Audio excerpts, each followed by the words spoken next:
እንደምን አላችሁ? እኔ አለው እግዚአብሔር ይመስገን ደህና ነኝ። ዛሬም በጠቃሚና በአዲስ ፕሮግራም በድጋሜ ተገናኝተናል።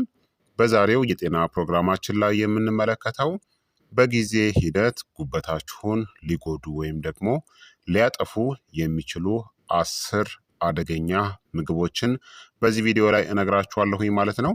ይህ የጤና ትምህርት ታዲያ ለበርካታ ሰዎችም እንዲደርስ ሁላችሁም በቅንነት ላይክና ሼር በማድረግ ሌሎችንም አስተምሩ አሳውቁ እላለሁኝ።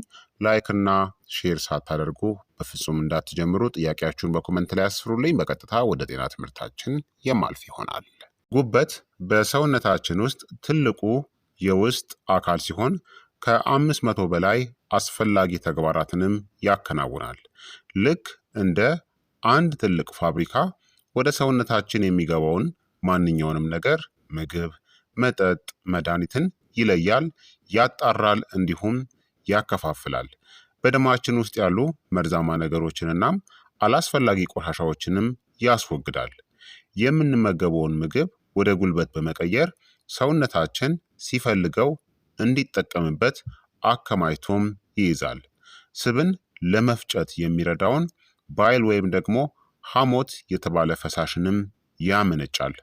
ጉበታችን ችግሮችን እጅግ በጣም የመቋቋም አቅም ያለው ነው።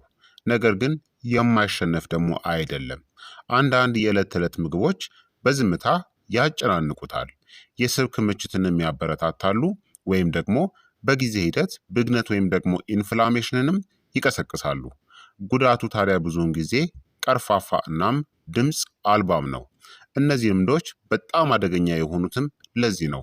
በጊዜ ሂደት ጉበታችሁን ሊጎዱ ወይም ሊያጠፉ የሚችሉ 10 አደገኛ የሆኑ ምግቦችን አሁን በግልጽ እነግራችኋለሁኝ። አንደኛ፣ ጣፋጭ የሆኑ መጠጦች ናቸው። እንደ ሶዳ፣ ጣፋጭ የሆኑ ጭማቂዎች። እነዚህ ለጉበት ጤና ካሉ ትልቅ ስጋቶች ውስጥ መካከል አንዱ ናቸው። በፍሩክቶስ የተሞሉ ናቸው። ይህም ሙሉ በሙሉ በሚባል ሁኔታ በጉበት ውስጥ የሚቀነባበር ነው።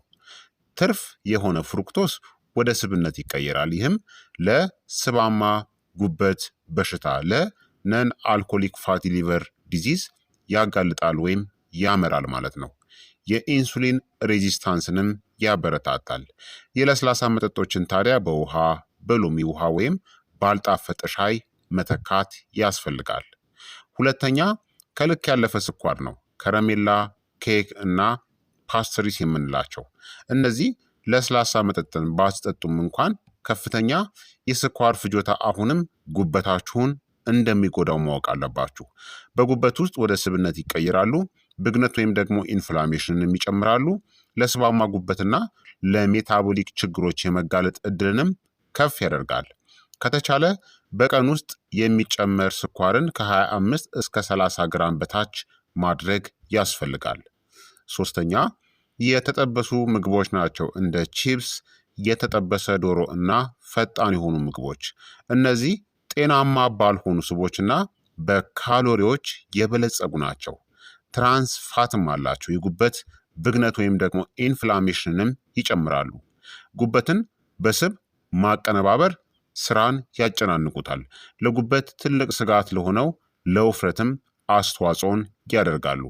በእንፋሎት ወደ በሰሉ፣ ወደ ተጠበሱ ወይም ያለ ዘይት በመጥበሻ ወደ ተዘጋጁ አማራጮች ቀይሩ።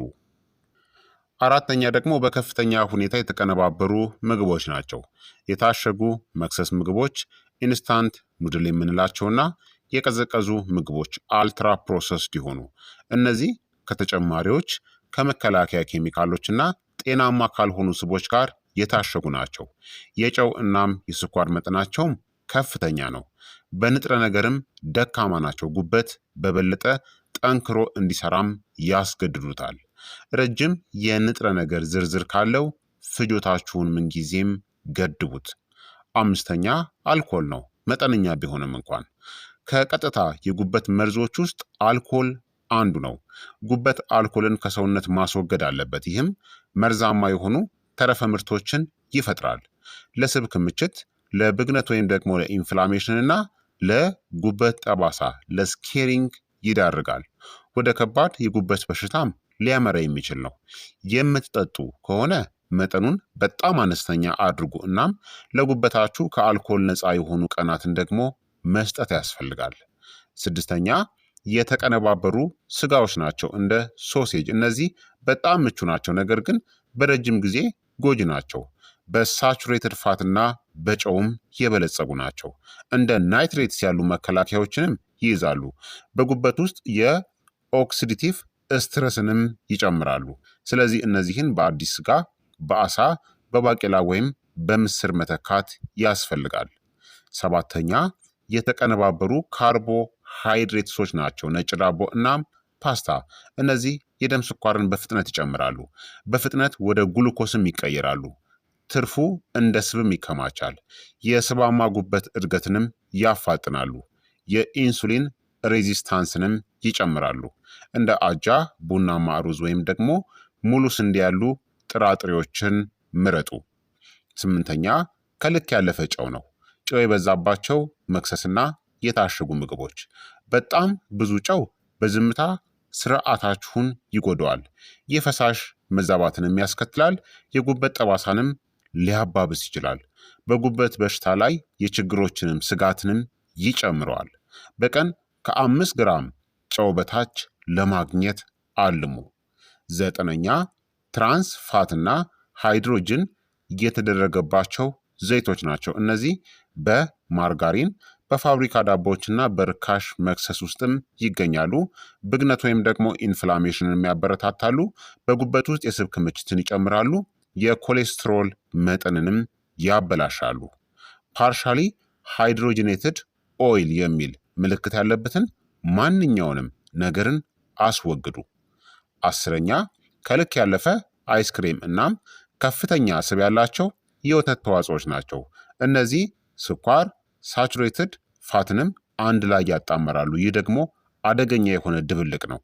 ከፍተኛ የካሎሪ ጫና አለው። የክብደት መጨመርን ያስከትላል። የጉበት ስብ ክምችትንም ያበረታታል። ያለን የስባማ ጉበት ችግርንም ሊያባብሰው ይችላል። ስለዚህ የዚህን መጠኑን ገድቡ እና አነስተኛ ስብ ያላቸውን አማራጮችንም ምረጡ። ታዲያ እነዚህ 10 ምግቦች እጅግ በጣም ጉበታችንን የሚገድሉ ከባድ ምግቦች ናቸው። ታዲያ ጉበታችሁን የሚጎዳው በእርግጥ አልፎ አልፎ የሚወሰድ አንድ ምግብ ብቻ አይደለም። ዋናው ችግር የአኗኗር ዘይቤያችሁ ነው።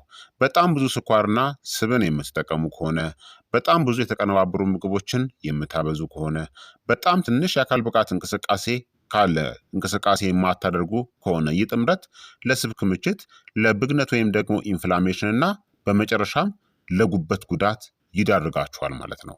ታዲያ በምትኩ ጉበታችሁን ምን ይከላከላል ካላችሁ ጉዳቱን በመከላከያ ልምዶች ማመጣጠን ያስፈልጋል። ተፈጥሯዊ ምግቦችን ተመገቡ። አትክልቶችን፣ ፍራፍሬዎችን እናም ጥራጥሬዎችን። በቂ ውሃን መጠጣትም ያስፈልጋል። ንቁ ሁኑ ማለትም እንቅስቃሴ አድርጉ። መራመድ እንኳን ለ30 ደቂቃ በየቀኑ ጉበታችሁን በከፍተኛ ሁኔታ ይረዳዋል ማለት ነው። ለጉበት ተስማሚ የሆኑ ምግቦችን እንደ ነጭ ሽንኩርት፣ ቅጠላቅጠሎችንና ጤናማ የሆኑ ስቦችንም ማካተት ያስፈልጋል ማለት ነው። በአጠቃላይ ጉበታችሁ ራሱን ማዳን ወይም መጠገን ይችላል፣ ነገር ግን በየቀኑ ማጨናነቁን ካቆማችሁ ብቻ ነው። እነዚህን ምግቦችን ለዓመታት ችላ ማለት እንደ ስባማ ጉበት ላሉ ድምፅ አልባ ሁኔታዎችም ሊዳርጋችሁም ይችላል። ይህም ብዙውን ጊዜ ከባድ እስኪሆን ድረስ ምንም ምልክትን አያሳይም ማለት ነው። ስለዚህ ክቡራትና ክቡራን ተመልካቾቼ የዛሬው የጤና ትምህርት እንግዲህ ይህንን ይመስል ነበረ። እንደተማራችሁበትም ተስፋ አደርጋለሁኝ። ሀሳብ አስተያየታችሁ ደግሞ አይለኝ ይላለው። ይህ የጤና ትምህርት ታዲያ ለበርካታ ሰዎችም እንዲደርስ ሁላችሁም በቅንነት ላይክና ሼር በማድረግ ሌሎችንም አስተምሩ፣ አሳውቁ እላለሁኝ። ጥያቄ ካላችሁ ጥያቄያችሁን በኮመንት ላይ አስፍሩልኝ። በቀጣይ የጤና ትምህርት እስከምንገናኝ እኔንም እናንተንም ቸር ያቆየን። መልካም ጊዜ፣ መልካም ቆይታ። ቻው ቻው።